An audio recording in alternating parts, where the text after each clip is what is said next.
اللهم انفعنا بما علمتنا وعلمنا ما ينفعنا وزدنا علما. حديث اللحاد عن أبي هريرة روي وحال قوري عن أبي هريرة صحابي أبا هريرة ليرى حقيس رضي الله عنه أن رسول الله إلى رسولك صلى الله عليه وسلم قال وحويري إذا وقتك شرب وعبه الكلب أيق في إناء أحدكم قفكين ويلكي سدحدي سنوح كعبه فليغسل هدقو قفكو هو ويلكي 7 تضبجر هدقو ولمسلم إمام مسلم نوحاو سغناضي والرواية إمام مسلم كسواروري أولاهن حال مدوغه الرئيساهي dhaqidda ugu horeysaahi mamsuujatun mid lagu dheehay ay tahay oo lagu daray bituraabi ciid. xadiidkani wuxuu ka hadlayaa najaasada sida loo zuuliyo qayb ka mid ah. najaasadu 3 qaybood ay noqotaa sida kutubaha fiqhiguba ay u faahfaahiyaan. mid waxaa la yidhaahdaa mukhafafa oo rushayn keliyaha ku fulan,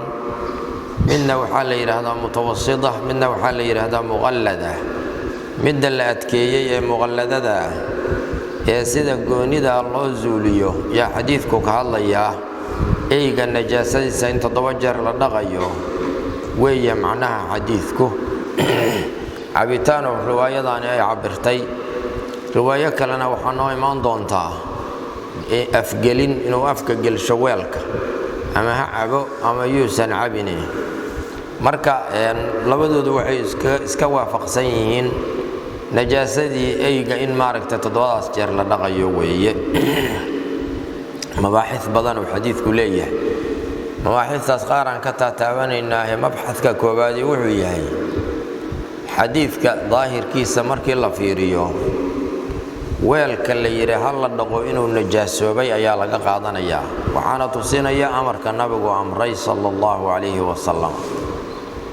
haddii marka weelkii eygu uu afka geliyo uu najaasoobay, waxaa loo daliishanayaa eygii laftiisii cayntiisii inay najaaso tahay. cayntiisii inay najaaso tahay ayaa loo daliishanayaa. waxaa kaloo iyaduna xadiidka mabxathoo ku jirta dhaqitaanka la dhaqayo najaasadaas 7 inaysan ka yaraan, oo inta la tirsho 7 jeer la dhaqana xadiidku waa ku cadyahay. waxaa kaloo riwaayadaas dambe markii la qabto riwaayatu muslim walimuslimin uulaahunna bituraabi waxaa ku jirta in maaragtay ciid lagu darayo. ciidda riwaayaadku markay tilmaamayaan lagu darayo eyga najaasadiisa zuulinteeda, qaar waxay tilmaamaan sida riwaayadanba dhaqmaha koobaad in lagu darayo. riwaaya waxay tilmaamaysaa dhaqmada ugu dambaysa ukhraahunna bituraabi, midda ugu dambayda in lagu darayo. riwaayo kalena waxay tilmaamaysaa ixdaahunna 7daas middood in maaragtay lagu daro. imaamu shaafici raximahullahu tacaala wuxuu leeyahay 7daas jeeroo xadiidku amray in la dhaqo middii lagu daro waa ku soo xasilaysaa xigmaddii loogu darayay ciidda. laakiin way kala rajaxan yihiinoo waxaa ugu rajaxan midda koobaad riwaayada tilmaamaysa. taasaa lana maaragtay shaaficiyiinta agtooda raajixa in midda koobaad lagu daro oo maaragtay labaadka iyo waxa ka dambeeya midna aan lagu darin. eeyuhu waxay noqdaan 2 qaybood. ey la ogol yahay in la kaydaysto sida midka xoolaha ilaaliya iyo beeraha midka ilaaliya iyo waardiyaha midka ah iyo kuwaas itixaadkooda waa la ogol yahay oo manfaca ku jirta. kuwa laakiin intaas aan ahayn lama ogola in la kaydaysto. marka xukumkan najaasadaahi eyga in la kaydaysto la ogol yahay iyo kaan la ogolaynba waa isku mid, isku xugum weeye labadooda.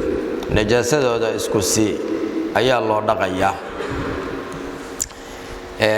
amarkaas nabigu uu amray sallallahu alayhi wasallam oo uu yiri hal la dhaqo 7 jeer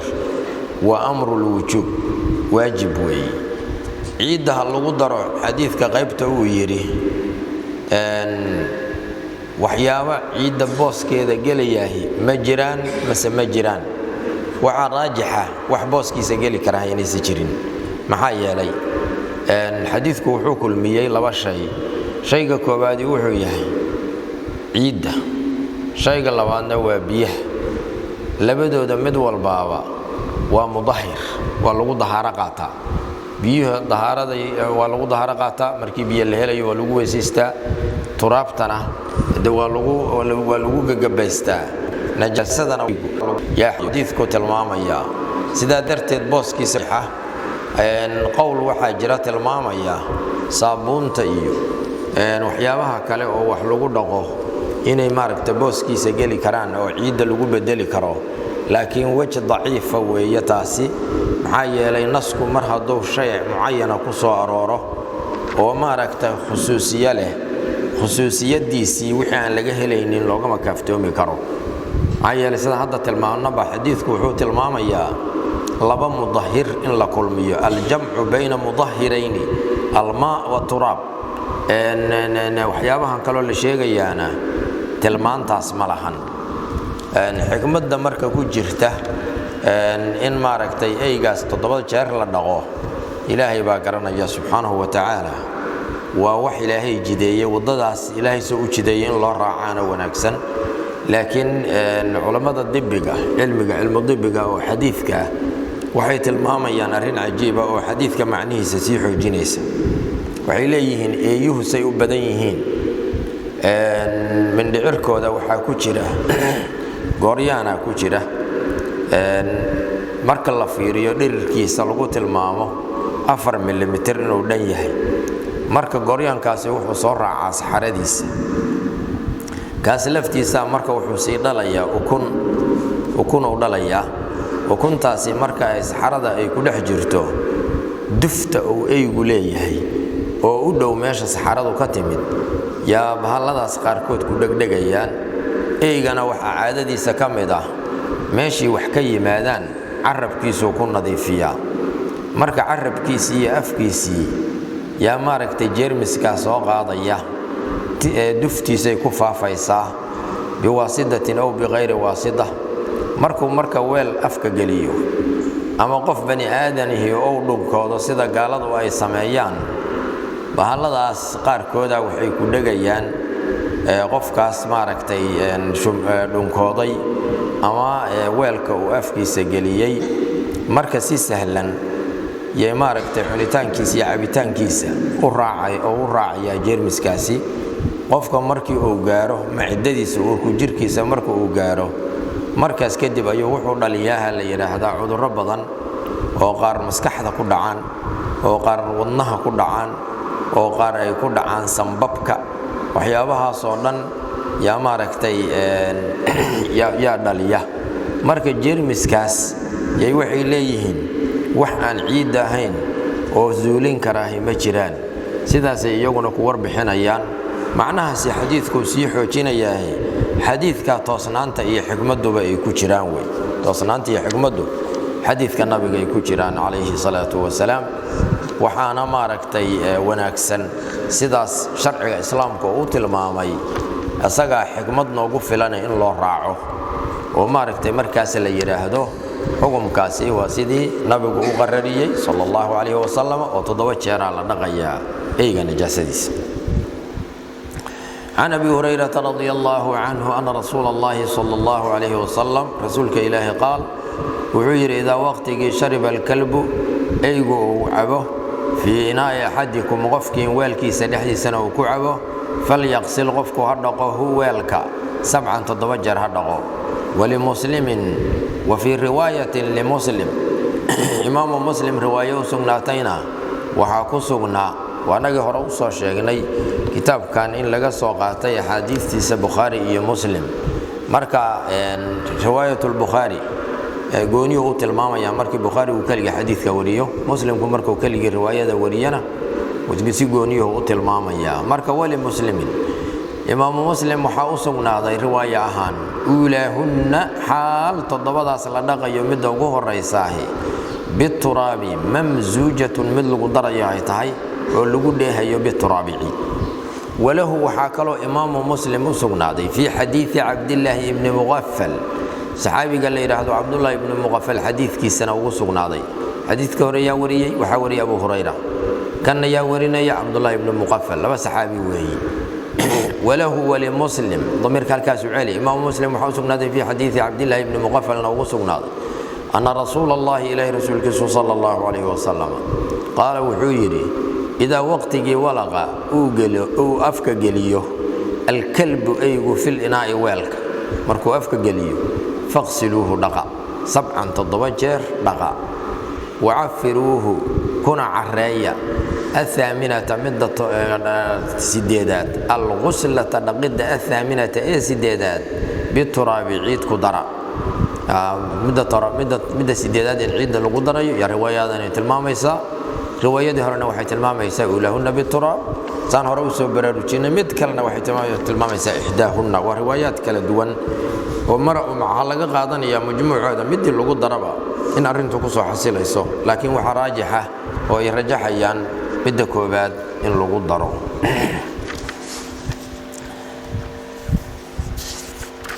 xadiidka 7 can xumraan ruwiya waxaa laga wariyay can xumraan taabiciga la yidhaha xaggiisa mawlaa cuhmaan sayid cuhmaan kow xoreeyey ah ibna cafaan in cafaanna ah sayid cuhmaanku radia allaahu canhu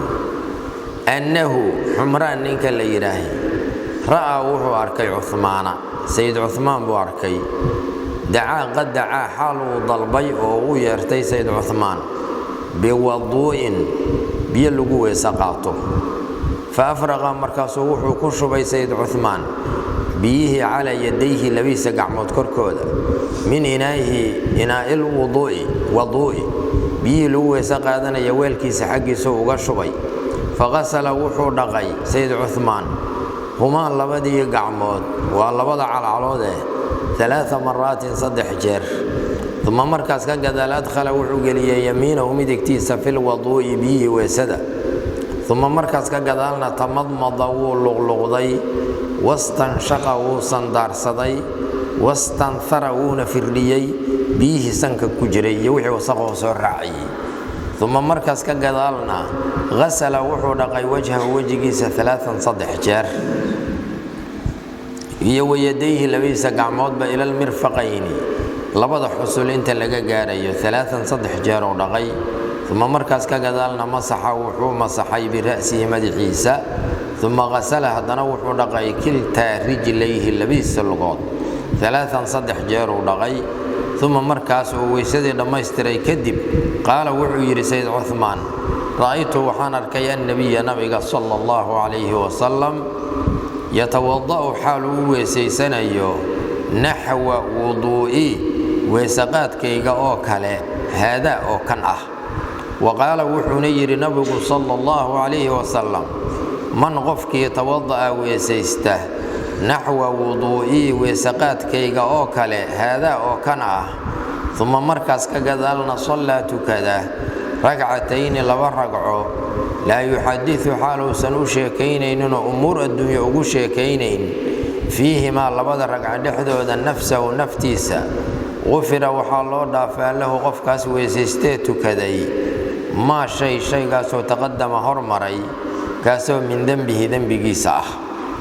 xadiidkani wuxuu tilmaamayaa 2 qaab uu tilmaamayaa 2 shay oo muhiima koobaadku waxa weeye qaabka loo weysaysto sayid cuhmaan waa khulafaa raashidiinta khaliifkii saddexaad weeye sayid abubakar iyo sayid cumar ayaa ka horreeyey wuxuu marka ka sheekaynayaa qaabkii uu arkay nabigu u weysaysanaya sala allahu calayhi wasalam tilmaanta uu tilmaamay labada calacalood qofku inuu dhaqo waa farxalka nooca la yidhaahdo markaas kadib 3 jeer markuu labada calacalood dhaqay kadib ayuu luqluqasho iyo sandaarsi iyo sanka biyaha gelisay ee wasaqdii soo raacisay soo bixintooda uu israaciyey tamadmada wastanshaqa wastanthar markaas kadibna wuxuu dhaqay xubnihii la dhaqi jiray marka la weysaysanayo wejiga ilaa uu dhammeeyo xubnihii wejiga iyo labada gacmood iyo masaxa madaxa iyo labada lugood dhaqitaankooda marka xukunkaasi waa kaas oo nabigu soo u weysaystay sallallahu alayhi wasallam yuu tilmaamayaa saxaabigu xukunka labaad oo xadiidku tilmaamayaa waxa weeye asbaabul maghfira sababyada lagu helo dambi dhaafka wuxuu yiri nabigu sallallahu alayhi wasallam xadiidka aakhirkiisa man tawada'a nahwa wudu'i hada weysaqaadkaygaan oo kale qofkii weysaysta uma salla rag'atayn laba rag'ana tukada markuu weysaysto la yuhaddithu fiihima nafsuhu naftiisana uusan qofku ugu sheekaynaynin umuurta adduunyada غفر له ما تقدم من ذنبه وأرن dhinaca markaad ka fiirisid wax yar ah laakiin aan sahlanayn qofku waxa la rabaa marka koobaad inuu sidii nabigu u weysaysan jiray u weysaysto sallallahu alayhi wasallam waa midda koobaad midda labaadina waxa weeye salaad tilmaan leh inuu tukado tilmaanta salaadu maxay tahay la yuhaddithu fihi ma nafsuhu inuu san naftiisa ugu sheekaynin umuurta adduunyada waxa la yiraahdaa waxa qofka qalbigiisa ku soo dhacay marna adduunkay ku tacalluqaan marna aakhiro wixii ku tacalluqahay qofka badana ma mashquuliyaan say u badan tahay inkastoo qaar salaada ajnabika ay ku jiraan waxa aakhirada ku tacalluqa haddana waxa loo baahan yahay qofku siisa umuurta adduunyada midaas dhib badan inuu iska ilaaliyo umuurta aakhiro oo ku tacalluqda salaadana oo maaragtay qalbigiisa ku xiro marka labadaas arrimood oo isku callaqan oo xariira yaa lagu helayaa dambi dhaafka midda ugu dambeydana ugu dhib badano salaada aad aragteen oo midda ugu dheer salaada faradka 5 daqiiqo lagu tukadaa 4 ragco 5 daqiiqana waa la hana la yahay nafti in lagu callaqo oo lagu xiro oo lagu celiyo salaada wixii ku tacalluqa meel kale aadaysa meel alla meeshii aad badneeday kula aadaysa laakiin qofku inuu naftiisa dabdiyo isku dayo inuu maaragtay waardiyeeyo ayaa wanaagsan labada xuguma xadiidku ka hadlaya guud ahaan markii la yiraahdo tilmaan kalena xadiidka waa ku jirta oo aad u faa'iido badan tilmaantaas waxa kamid ah xubnaha laga weysaysanayo xadiidkan wuxuu tilmaamayaa saddex inuu nabigu dhaqay sallallahu alayhi wasallam faghasalahuma 3 marrat غسل وجهه 3 ويديه إلى المرفقين 3 ثم غسل كلتا رجليه 3 صدح داس إن حبنها لدقيو وسيدا ugu fiican oo maaragtay weysada marka la weysaysanaayo tirsigaas isdheer oo 3 in xubnaha la dhaqo sidaas fiican waa sunno waxa kale xadiidka laga qaatay weysadu inay tartiib leedahay maxaa yeelay nabigu calayhi salaatu wasalaam wuxuu ka cabiray thumma kelimada thumma la yiraahdana waxay keentaa tartiib iyo kala dambeyn bay keentaa in la kala dambeeyo oo shaygaas thumada aatiri waxa ka dambeeyahay wixii ka horeeyay way ka dambeeyaan macnuhu saas uu noqonaya tartiibtaasna waa loo baahan yahay oo xadiidka laga qaadana macaani aad u fara badan yaa xadiidku tusinaya عن حمران وحال وريي مولى عثمان سيد عثمان كو حريي ابن عفان رضي الله عنهما أنه حمران رأى وحورك عثمان سيد عثمان دعا حاله ويرتي أو ضلبي أي ضلبا بوضوء مر هدي ووغا لكردغو وبيه لويسي سني هدي ووغا لغدنا وويسيسي فعل كاها marka waxa uu yeertay wabiyo ku weesaysanaya biwadu'in lahu kordhi faafraqa markaas wuxuu ku shubay ay sabba ala yadayhi labis gacmood korkooda min inaahi weelkiisi xaqiisa uga shubay faghasala markaas uu dhaqay huma labada gacmood waa labada calaalood labada kaf 3 مرات 3 jeer uu dhaqay thumma adkhala markaas kadib wuxuu galiyay yamiinahu midigtiisa fil wadu'i biyo ku weesa qaadanay ثم مركز كجدال تمضمض ولغلغضي واستنشق وصندار صدي واستنثر ونفردي ثم مركز كجدال غسل وحدق وجهه وجهه 3 صدح جير ويديه لبيس قعمون وحدق إلى المرفقين لبدا حصل انت لقى جاري 3 صدح ثم مركز كجدال مسح وحو مسحي وقعنتي سبيكم مري برأسه مدحيسا ثم غسل markaasuu dhaqay kilta rijlayhi labis lugoodba ثم مركز كذا ثلاثة صدح ودقي ثم مركز كذا قال وحير رأيته وحان أركي النبي صلى الله عليه وسلم يتوضأ حاله ويسيسن نحو وضوئي ويسقات كيغا أوكله هذا أوكنه نحو بمعنى مثله وقال وحنير من غفك يتوضأ ويسيسته نحو وضوئي ويسقات كيغا أوكله هذا أوكنه ثم مركز كذا صلى كذا ركعتين لو ركعوا لا يحدث حاله سنقول كين فيهما لبض ركعة دحدود نفسه نفتيسه أمور الدنيا غفر له وحال دافع غفك ما تقدم وحي هرمر من ذنبه ساهوي وفائدة أدوين وإن لقى غنيمته وباهن لبض صار غفك لي ماذا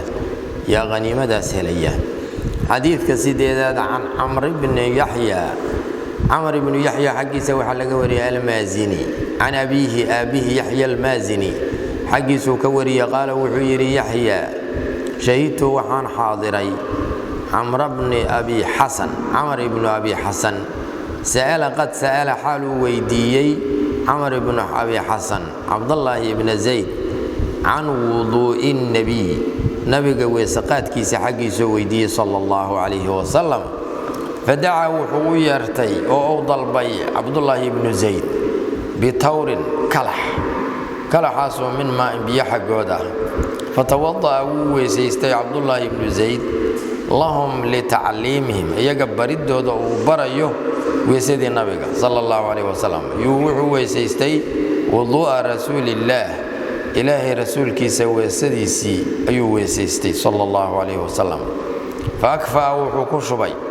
على يديه لويس قعمود بيه وشبي من الطور كلحي حقيسا فغسل وحو يديه لويس قعمود 3 صدح جار ثم مركز كقدالنا أدخل وحو قلي يده قعنتيسا في الطور كلحي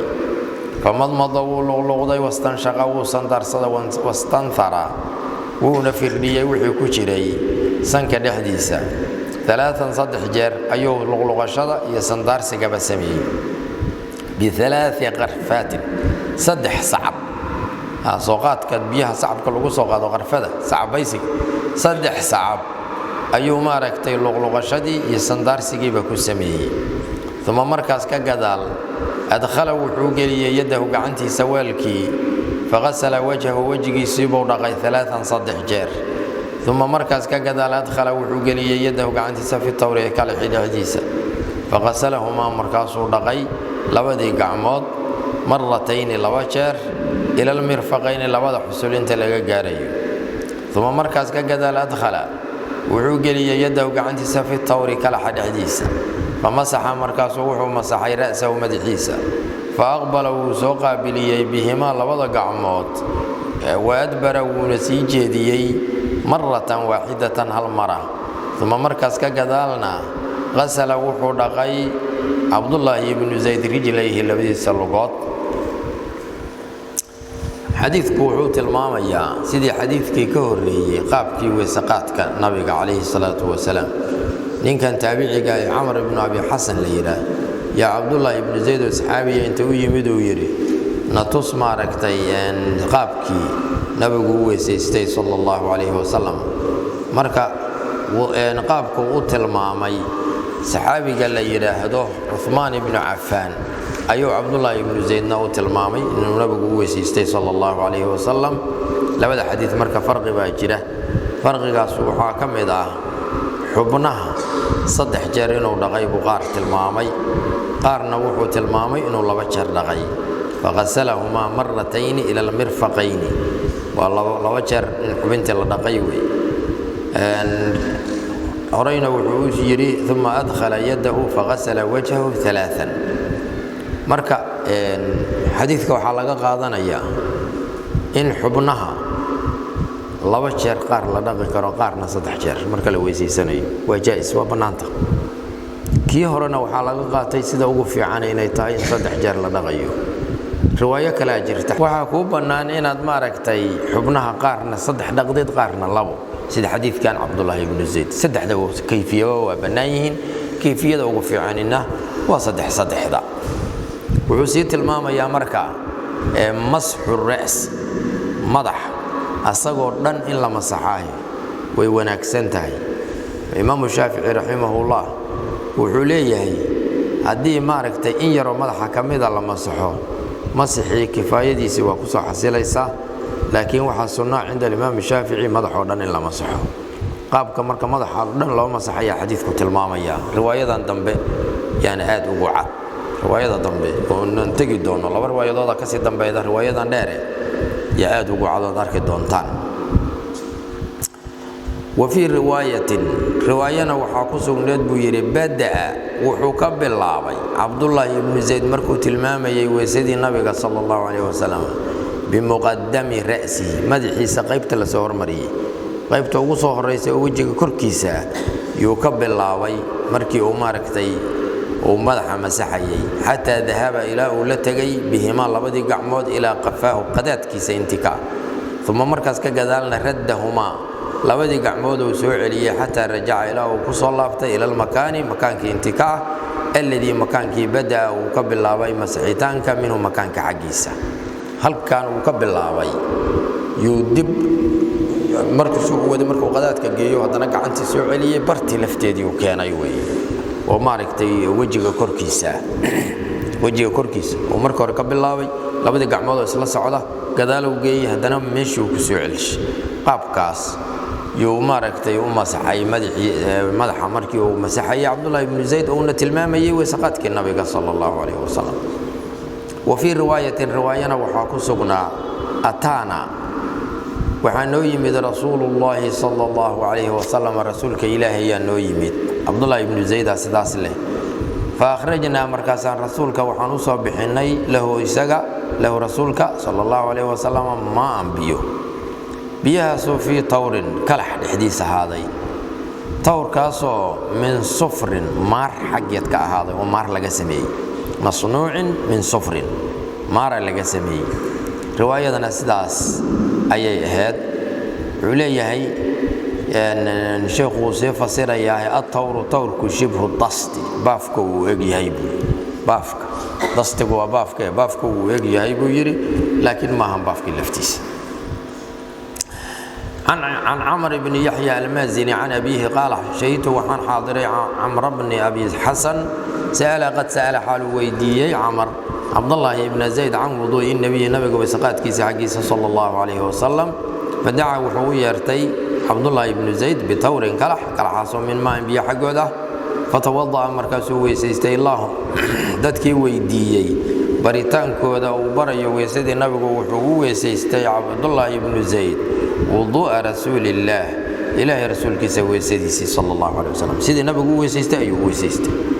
فأكفى وعكشبي على يديه لبيس قعمود كركودا من الطور كلا حقيس وغشبي فغسل وحو يديه لبيس قعمود 3 صدح جال ثم مركز كقدال أدخل وحو قلي يده وقعنتيس في الطور كلا حين حديث فمضمض مركز كل غلغضي واستنشر وصندار صدي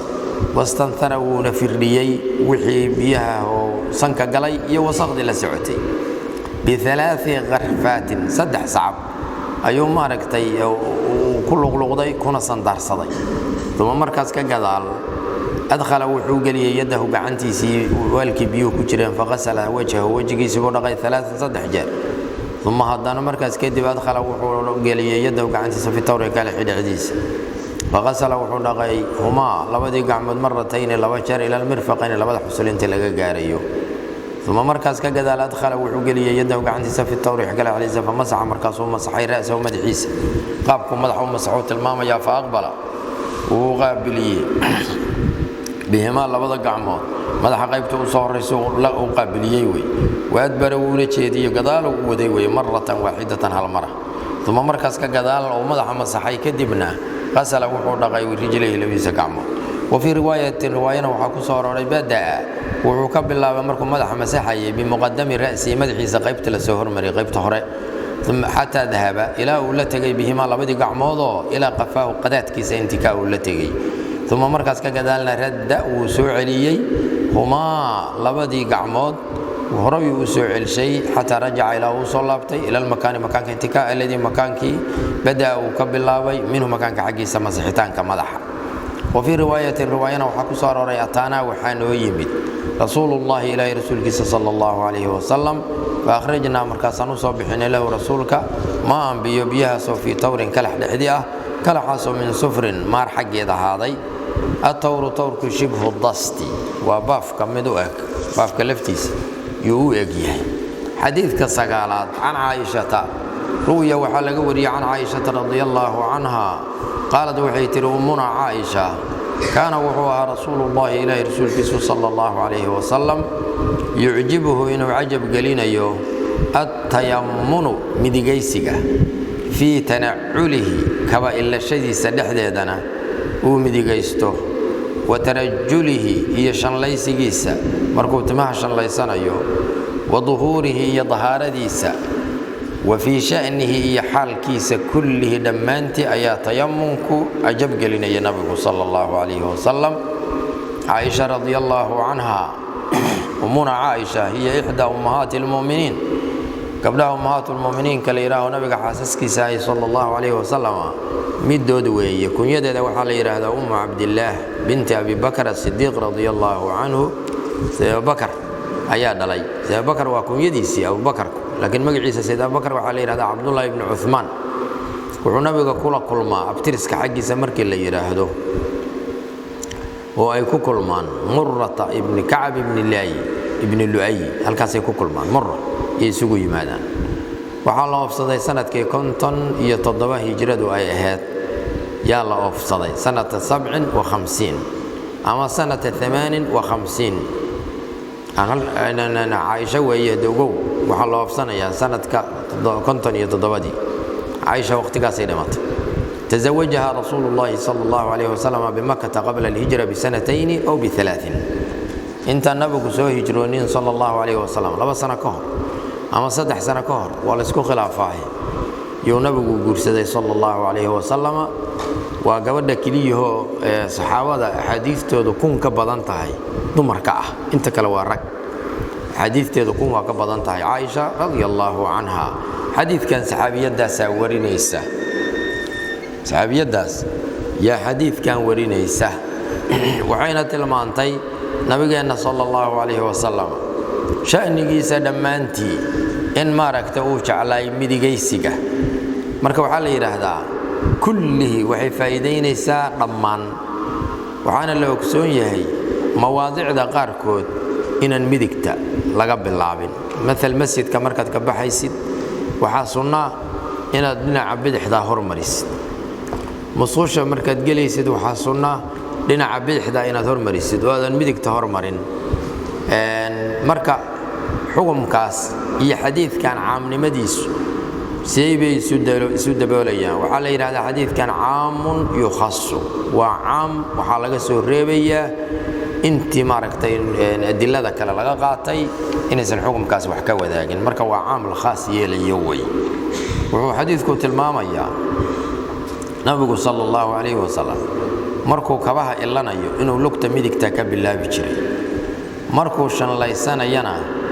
oo dhinaca midigta jeexa mididka oo madax xaqiisa uu ka bilaabi jiray shanlada iyo subaga marka la dufanka iyo la marinayo dahaaradana مثل labada gacmood midigta ka bilaabayay labada lugood midigta ka bilaabayay qubayska xaqiisa marka la yiraahdo jeexa midigta inuu soo hormarinayay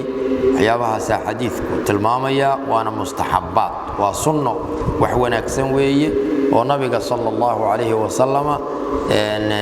waxa uu jeclay ah oo ajab gelinayay adigana ay haboon tahay inaad ku sifowdid marka wixii laga soo reebay maana inta kale midigta loo isticmaalaya dad wax xabaysid dad wax cunaysid inaad gacanta midigta isticmaashid sidaas sunnadu tahay dad maaragtay kabaha ilanaysid lugta midigta horgali dad tinta shanlaysanaysid qaybta madaxa qaybta midigta ka bilow jeexa midigta qubayska dad qubaysanaysid qaybta midigta laga bilaabaya oo qofku laba qaybood oo xisaaban yahay qaybta midigta laga bilaabaya sidaas sunnah عن عائشة رضي الله عنها قالت وعيت عائشة كان وهو رسول الله إلى رسول صلى الله عليه وسلم يعجبه إنه عجب قلنا التيمن مدقيسك في تنعله كما إلا شيء سدح ديدا أي عجب قلنا تيمن وترجله هي شنليس جيسا وظهوره هي ظهار ديسا ظهر قاد شذا وفي شأنه هي حال كيس كله دمانتي يا تيمن عجب قلنا حديث كطمنات وحال وريي عن نعيم حقيس المجمر بخوريها هاي حديث كله وعبد الله بن عباس ورينيه وتلماميا هل جر إنه نبي دقي صلى الله عليه وسلم سدح الحديث مركز سوقيسي معنوه حنقنيا حبناها انت اللي دقوا وحاوير إن هل دقديد هدي حبنتي ظاهر كنا قطبيه كوك لجارين فذاك وكوك في الانتهى وحاكوب إن حبناها صدح جر دقديد وحديث كي سيد عثمان عن أبي هريرة رضي الله عنه عن النبي صلى الله عليه وسلم نبي حق سوى على قوري أنه نبي قال وحيري إن أمتي ديدة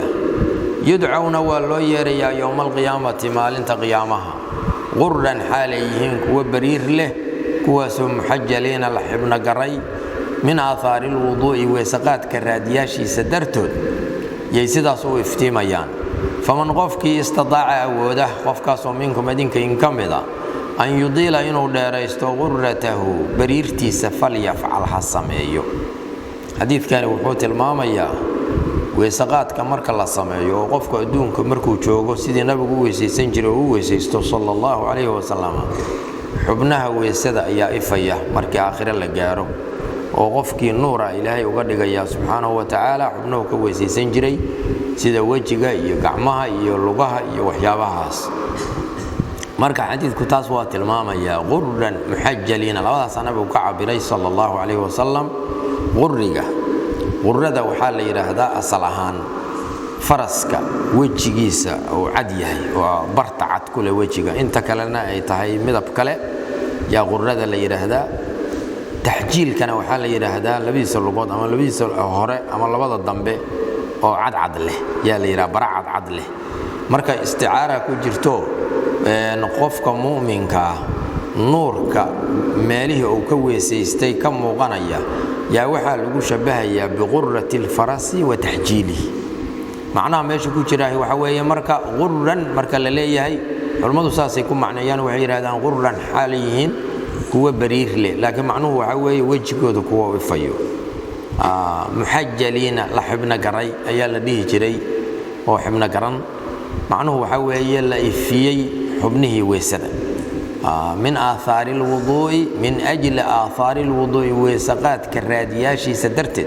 يا وجهي سقفك يا حبنها كلو كويسيستي وإفيان والنور كي مؤمنك إلهي سيي سبحانه وتعالى يسعى نورهم بين أيديهم وبأيمانهم مركا حديث كغيبت الضنبه وحوت المامية فمن استطاع أن يضيل غرته فليفعل قفكي أوده إنه لا يريسته غرده إيه تحجيل كبا من باب الاكتفاء ويه هذا يريو غرده معناه وجهك دقيتان كيسة إن المضح قيب كميدا كسو درتي يا ديرين تنغونيسا هدي اللي يراهدو قعمهانا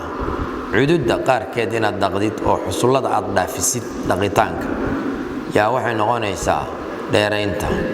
لغاها حقو دا مركي اللي يراهدنا شنشوينك إن دقار دقديد أو الدافسيد دقيتانك لبدا أنقو كر ماركت الرعديد يا وحي نغونيسا ديرين وي marka faa'iidadaas yaa xadiidku tilmaamaya oo qofka weesada faa'iidada oo aakhiro ka helayo oo tilmaamaya wuxuu kale ugu boorinayaa faa'iidadaas inaan badsanno oo qofku uu dheereeyo xubnaha uu dhaqayo an nucaym xaqiisa waxa laga wariyay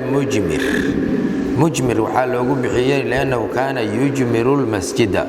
masjidku bukhoorin jiray oo faaxa iyo waxyaabahaas u shidi jiray nucaym kan la yiraahdo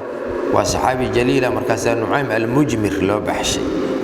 عن نعيم المجمر عن أبي هريرة رضي الله عنه عن النبي صلى الله عليه وسلم نبي حقيقة وكبرية أنه نبي صلوات الله وسلامه عليه قال وحير إن أمتي أمديد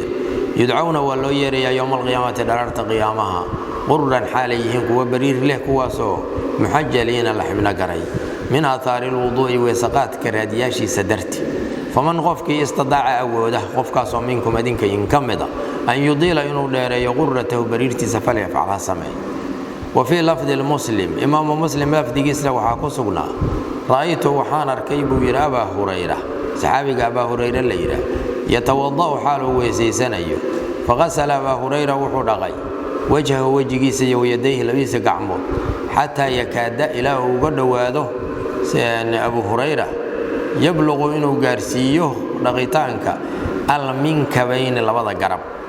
هذا ديري ثم مركز كقدالنا غسل وحدقي أبو هريرة رجليه لبيس اللقود حتى رفع إلى لغيتانك وكريا لي إلى الساقين لبضا شنشو انتكاء ثم مركز كقدال قال وحيري أبو هريرة سمعت وحان مغلي رسول الله إلى رسولك صلى الله عليه وسلم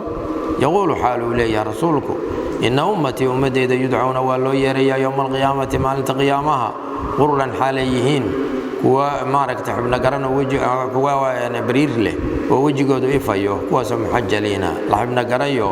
ابني ويسدو إفيان من آثار الوضوء وسقات كرادياش سدرتي فمن قفك يستطاع ودا قفك صومينك ودينك إنكمدا أن يضيل إنه دار يغرته وبريرتي سيا وتحجيله ابن قرانتي فليفعل هسمي وفي لفظ لمسلم وفي لفظ دحدنا وحاكسنا لفظ كاسو لمسلم وسقنا سمعت وحان مغلي خليلي ودايقي يجيبان مغلي نبي ولجيدا صلى الله عليه وسلم يقول حال إليه نبي صلوات الله وسلامه عليه تبلغ وحي جاريسا الحلية باللد والنور كمؤمن كالسين أيوه الحلية باللد وحي جاريسا باللد من المؤمن مؤمن كحجيسا حيث مكان كي جاريسا باللد يبلغ جاري الوضوء وسقاتك حبنت انت كويس قادتي اي هدو كيفايسا تتكويس قادتي كيفايسا marka haddaad gaabisid xubinta intaad ka weysa qaadanaysa iftiinka hadhow kugu gaabanaya dheerayso wallahu subhanahu wa ta'ala a'lam